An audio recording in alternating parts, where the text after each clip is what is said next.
လွန်လေပြီးသောအခါဝိတေဟရတိုင်မိထီလာပြီး၍မဟာစနာကအမည်ရှိသောမင်းသည်မင်းပြုသည်ထိုမင်း၌အယိဋ္ဌဇနကမင်းသားပောလဇနကမင်းသားဟု၍တားတော်နှစ်ပါးရှိ၏အယိဋ္ဌဇနကမင်းသားအားအိမ်ရှိအရာကိုပေး၏ပောလဇနကမင်းသားအားတေနာပတိအရာကိုပေး၏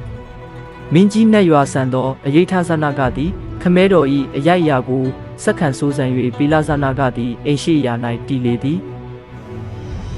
ထိုအခါပောလဇနကအိမ်ရှိမင်း၏အတွင်းကြုံယုံဖြစ်သောအမတ်တဦးသည်မိမိအလိုမပြည့်သည်နှင့်မိမိအရှင်သခင်ပေါ်တွင်အညှိုးထား၍အယိဋ္ဌဇနကမင်းကြီးထံဆံဝင်ပြီးသောဂုံးတိုက်ချောစားလေသည်အကြိမ်ကြိမ်ဂုံးချောလေသောမင်းကြီးလည်းငါ၏ညီသည်ငါကိုမကောင်းကြံရာ၏ဟုအယူရှိ၍အိမ်ရှိမင်းကိုဖမ်းဆီးစေပြီးလျှင်အနှောင်အဖွဲ့၌ချထားသည်ထိုအခါအိမ်ရှိမင်းသည်နောင်တော်ပေါ်၌မပြစ်မှားမိကြောင်းတစ္ဆာအတိဋ္ဌံပြုလေရာတစ္ဆာ၏အာနုဘောကြောင့်အနှောင်အဖွဲ့မှလွတ်လေ၏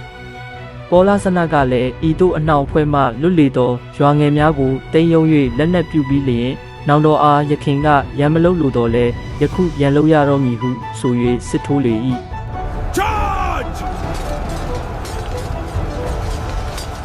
ဤသို့မင်းညီနောင်တို့စစ်ထိုးရာနောင်တော်အယိဋ္ဌဇနကသည်အရေးရှုံးနေ၍နတ်ရွာဆန်လေသောအရိဋ္ဌဇနကမင်းကြီး၏မိဖုရားကြီးသည်မိမိဝမ်း၌ဖျားလောင်းမဟာဇနကမင်း၏တဏှေဖြင့်ထွက်ပြေးရာတိကြမင်း၏တကိုးဖြင့်တိတာပေါမောက္ခဆရာကြီးထံရောက်လေသည်